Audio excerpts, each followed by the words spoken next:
साथियों, spiritual secret channel पर आपका बहुत बहुत स्वागत है। अच्छा, कभी सोचा है आपने कि हमारी जिंदगी का सबसे बड़ा सौदा क्या हो सकता है? मतलब, क्या वो दौलत है, शोहरत है या फिर कुछ और ही है?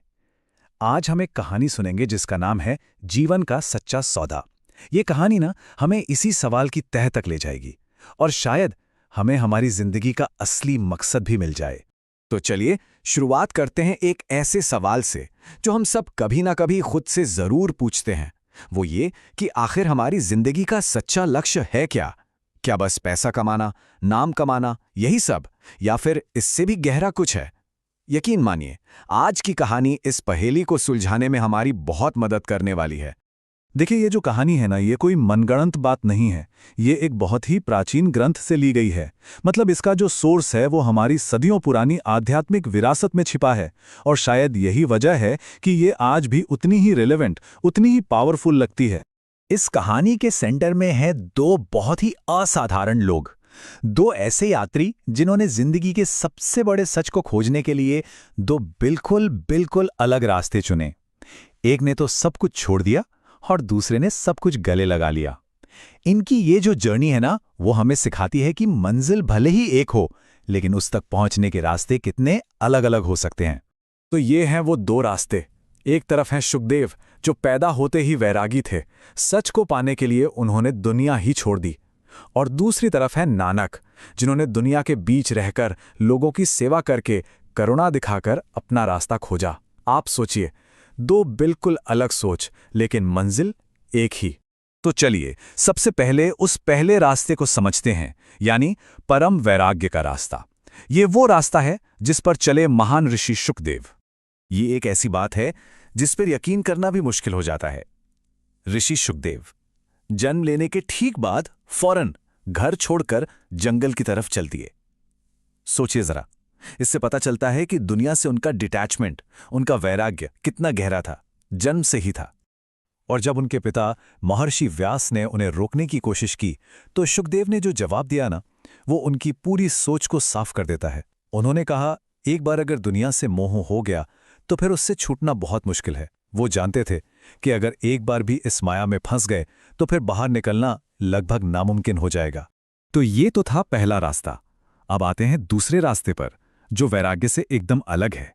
ये रास्ता है सच्ची करुणा का, जैसा हमें नानक ने दिखाया।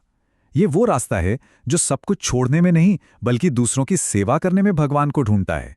नानक के पिता ने उन्हें एक बहुत ही सीधा सा प्रैक्टिकल काम दिया। उन्होंने नानक को कुछ रुपए दिए और कहा, जाओ बाजार जाकर कोई अच्छा फायदेमंद सौदा करो और कुछ कमा कर लाओ। ये तो वही बात हुई ना जो कोई भी पिता अपने बेटे से कहेगा। लेकिन यहीं पर कहानी एक बहुत खूबसूरत मोड़ लेती है। नानक ने कोई मुनाफे का सौदा नहीं किया, बल्कि उन्होंने वो सारे रुपए रास्ते में मिले गरीब और भूखे लोगों में बांट दिए। उनके लिए किसी भूखे का पेट भरने से बड़ा सौदा और कोई था ही नहीं। और यही हमें समझ आता है कि सच्चा सौदा आखिर होता क्या है। नानक के लिए ये सौदा पैसों का था ही नहीं, ये तो इंसानियत का सौदा था। उन्होंने पैसे देकर भूखों का पेट भरा और बदले में उन्हें जो शांति मिली, जो सुकून मिला, असल मुनाफा तो वही था। तो ये कहानी हमें एक बहुत जरूरी सवाल पर लाकर खड़ा कर देती है कि भाई, शुकदेव और नानक तो बहुत महान थे, असाधारण लोग थे, पर हम जैसे आम लोगों का क्या, जो रोजमर्रा की जिंदगी जी रहे हैं, हमारे लिए कौन सा रास्ता है? तो देखिए, ग्रंथ के हिसाब से सामान्य व्यक्ति वो है जो अक्सर आत्मकल्याण, मतलब सेल्फ रियलाइजेशन के रास्ते से अनजान होता है, और इसी वजह से ना वो अपनी जिंदगी के असली मकसद से भटक जाता है। और इन्हीं भटके हुए अनगिनत आम लोगों को देखकर देवर्षि को चिंता हुई।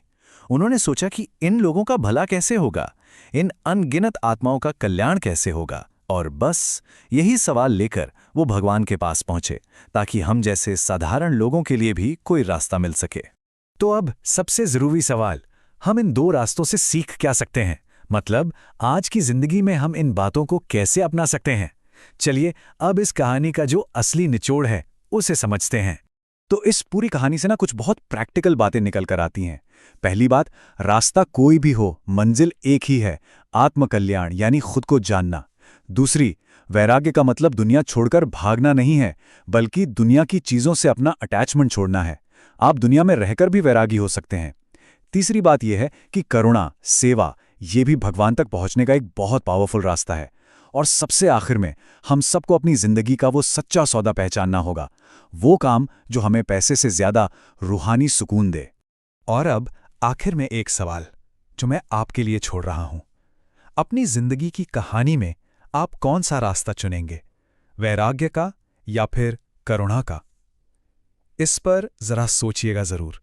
साथियों, इस कहानी के बारे में आपके क्या विचार हैं? आपका सच्चा सौदा क्या है? आप कौन सा रास्ता चुनना चाहेंगे? हमें कमेंट्स में जरूर बताइए। और अगर इस कहानी ने आपके दिल को छुआ है तो इसे लाइक करें और हमारे साथ जुड़े रहने के लिए चैनल को सब्सक्राइब करना ना भूलें। धन्यवाद।